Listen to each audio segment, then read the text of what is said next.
Now, if I was looking for someone to find me the truth, to divine the truth out of some set of circumstances or a set of data, I think Peter Hitchens might be one of the people that I would go to first. Luckily, here he is to join me once more for our weekly chat. Peter, very good morning to you. Good morning. Now, I don't know why I've suddenly landed on this particular bugbear, but I would like to see someone, because I'm getting so fed up with the propaganda and the misquoting of figures and the kind of manipulation of data. I just want someone to tell me the truth of what's going on. Well, I agree with you, but it's not just someone to tell you the truth then to be reported, particularly by the BBC. Anybody who listens to or watches the BBC is almost wholly unaware that there's any controversy about what the government is doing. And when you encounter these people, you have to take yourself back many months to the state of affairs when the argument had just begun.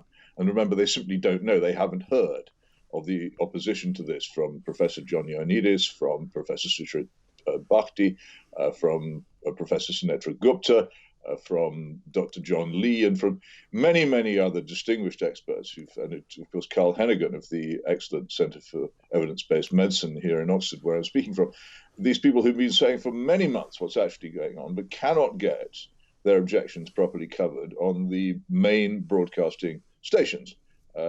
My apologies for not including you as well. No, that's okay. I'm more than happy to be on the outside. I mean, it's not there. Listeners to this program and indeed to talkRADIO are probably among the best informed people in the country, better informed certainly than members of the government such as Hancock and Johnson, who I'm not even referring to them as Mr. anymore. I regard them with such contempt now that I've removed the honorifics. I refer to them as I would refer to the accused person in a trial, because their behaviour is just so bad. Right.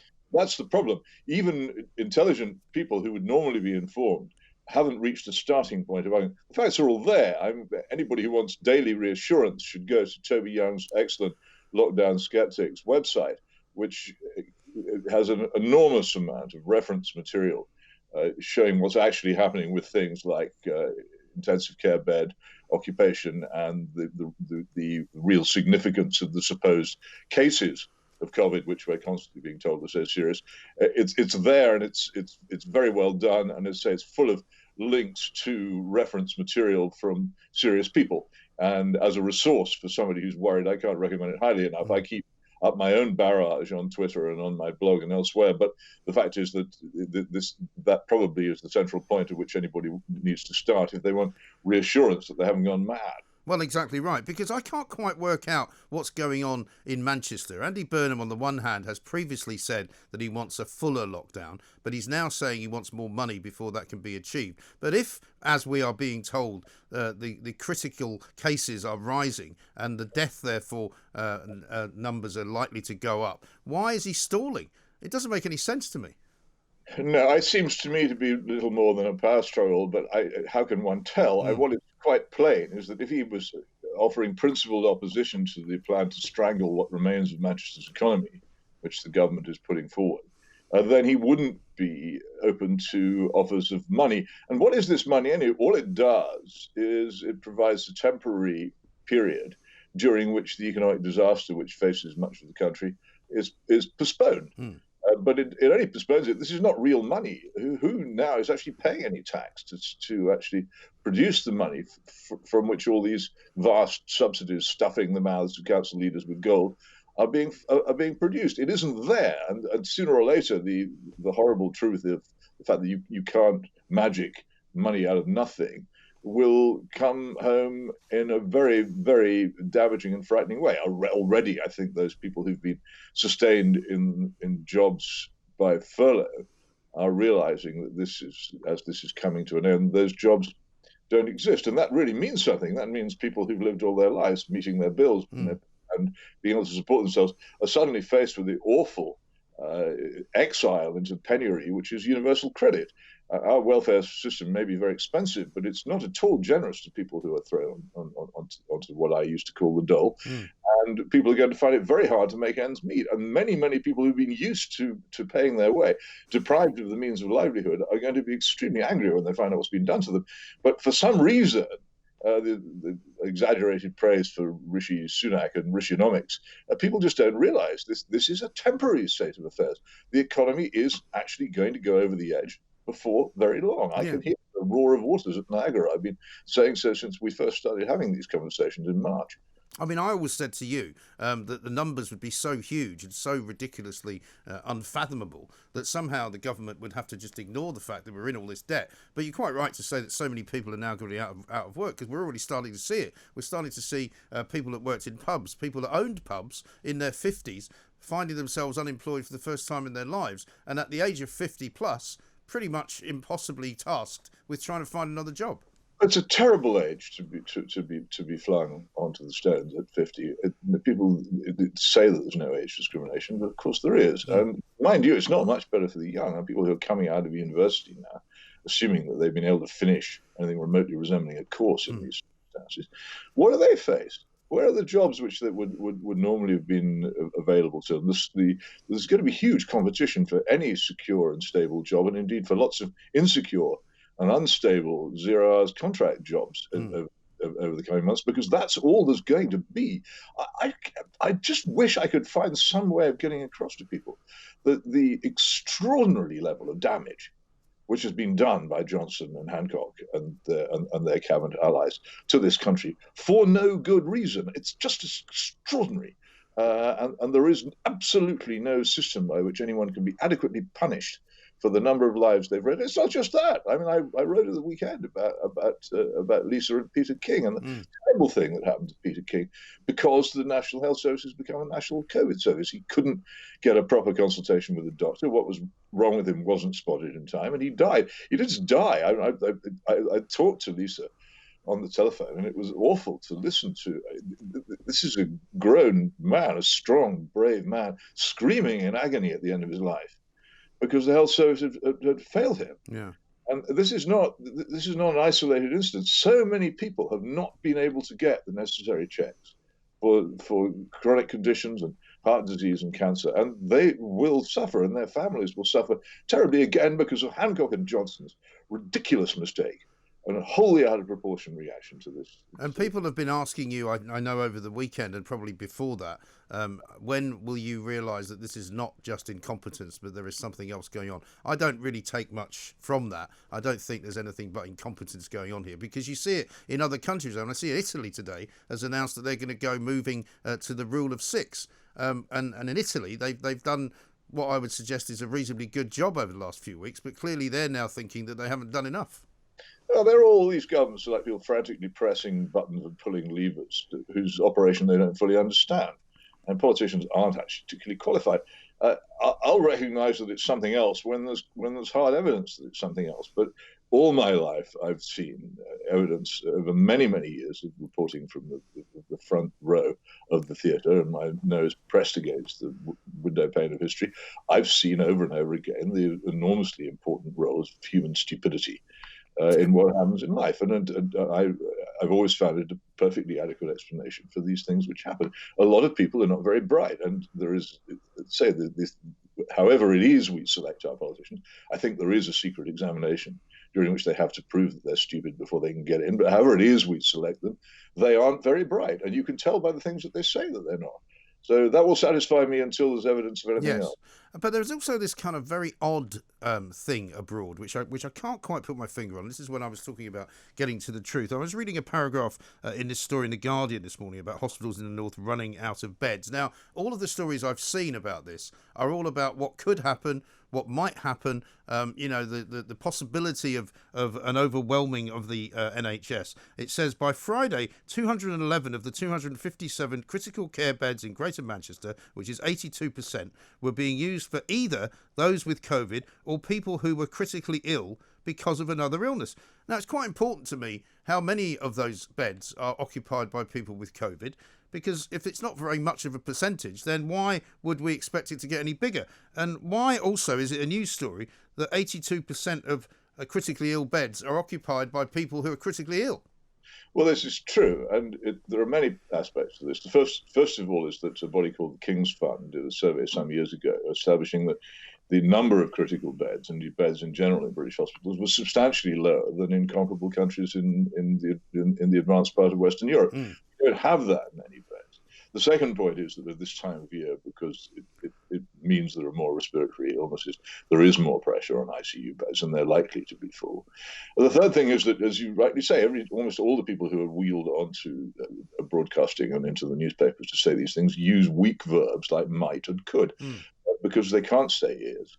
I have been in a grapple with the Department of Health and Social Care and NHS England for the past week and more, simply trying to get factual details of the nature of the hospital admissions for COVID, which we're being told are happening. Are they admitted because they have COVID, or are they admitted for something else, then found to have it and listed as having COVID? How many of them actually have symptoms? There are other questions which I'm shortly going to ask: is how many of them are released and how quickly? Because I believe that quite large numbers of people are not staying in hospital. But what one gets when asked for a glass of water from these government departments, and after several days of nothing, generally at the last minute, they produce a load of spreadsheets saying, "Here you are, it's in here somewhere. You find it." Yeah. Well, I'm sorry, but that doesn't seem to me to be the job of a government press office. If they're asked specific questions, they should either say, "Well, we don't know the answer. Here are the spreadsheets," on the Monday when you ask, or they should find out the answer. What they shouldn't do is do nothing for days and then bung you a load of spreadsheets at the last minute that you can't conceivably work your way through, and which probably, in my view, don't contain the information I'm asked for. They're very, very opaque about this, and they're opaque about it for the simple reason, in my view, that they don't have the information they claim to have, and it probably isn't anything like as bad as they say. But you must remember that there is that everything that the government says about this has to be doubted and questioned. You simply cannot take anything they say at face value. These are people in a panic. They've made a terrible mistake. They haven't the courage to admit it. They've completely ignored important and serious warnings. They ignored the Great Barrington Declaration, and their media allies smeared the Great Barrington Declaration. Well, I mean, it barely got a mention one day, I think, in the news. Scientists saying that what they've done is wrong. Yeah, and I mean, it was mentioned sort of in passing for one day, one sort of 20-hour news cycle, and then it was immediately forgotten about again. And I find it extraordinary, as I've said to you many times, that journalism in this country has sunk to such a low level that you have to tell them to ask the questions. I mean, you'd think that would be the natural state of any journalist. You don't believe what they say, therefore you quiz them about it. Just before we move on, Greater Manchester MP Yasmin Qureshi has apparently been admitted to hospital with coronavirus. I wonder whether that might have some impact on Andy Burnham. Let's talk about that great Bob Moran cartoon, though, that you put out earlier today. I was yesterday, in fact, which is a picture of Boris Johnson in a blue dress dancing with, I presume, Sir Keir Starmer. Sort of dance macabre, I suppose you would call that, wouldn't you? Yeah, dirty dancing in the grave. with the it's well worth it. Bob Moran is, I think, emerging as the most distinguished and powerful political cartoonist of our time. He has two things. He has it's more than two things. He has a very good way of being serious while at the same time making a joke. He has a beautiful line of drawing, immense clarity, and a lovely landscape and painterly touches in his cartoons, which make them a joy to look at. But he's very, very hard hitting. Yes, and it's a great image because it kind of is. It does point to the sort of nonsensical nature of what seems to be going on all around us. Because, I mean, again, this weekend I was sort of overcome with this sense of how it's all just nonsense, and I wish somebody would just get to the heart of it. Well, there is a lot of movement. I mean, how much one can cheer oneself up about it, I don't know. But several newspapers, which at the beginning of this largely accepted that the government was doing its best, have now changed their lines and are increasingly critical, which must have an effect. There are outposts of the BBC, which will occasionally allow me on to speak, and others where, again, the cracks are beginning to show. But my experience of monoliths, which is very much of the collapse of the great communist regimes of the Warsaw Pact and the Soviet Union, is that they stand seemingly invulnerable for ages and ages and ages, and then in an extraordinarily short time, as a result of some development that no one had foreseen, they collapse into splinters and rubble. And I think that this is what will happen. I think a moment will come, I don't know what it will be, when it will become so obvious that these people don't know what they're doing and that they've messed it up. And people will be suffering so much from it that it will just fall and it will come to an end. The sooner the better. My watchword is remain angry but remain patient, because you can't. I very much believe that we have to preserve the rule of law and our liberty, and I will not advocate any action against this which is not lawful and within the rules of our democracy. I just have to say, though, that if Parliament believes in itself and in the rule of law, and if the courts believe in the rule of law, they really do need to pay a bit more attention to the enormous pressure for change and relief which is building up. I think the continued effective blocking of Simon Dolan's court case is just astonishing, and the failure of so many MPs to understand that their duty to protect the livelihoods of their constituents is one they're simply not doing is shocking. But they have to do that if they want to save our Constitution. It's not for me to save our Constitution; it's for them by doing what they ought to be doing and doing what they're paid for. Yeah, I mean, my sense of his case is that he's not got the right case, if you know what I mean. I think he's obviously got some very capable barristers working for him, but it seems to me that he needs to try a different approach rather than the one which keeps getting knocked back, because clearly it's going to keep getting knocked back. You know what I mean? But yeah, if you look at the judge talks about things he'd read in the newspapers as if they were evidence. Right. For God's sake, you may be right about the wrong case. I think that Francis Hall, the principal barrister involved, is quite smart and is getting some good advice. It's very hard to know where to stick the lever in for this kind of thing.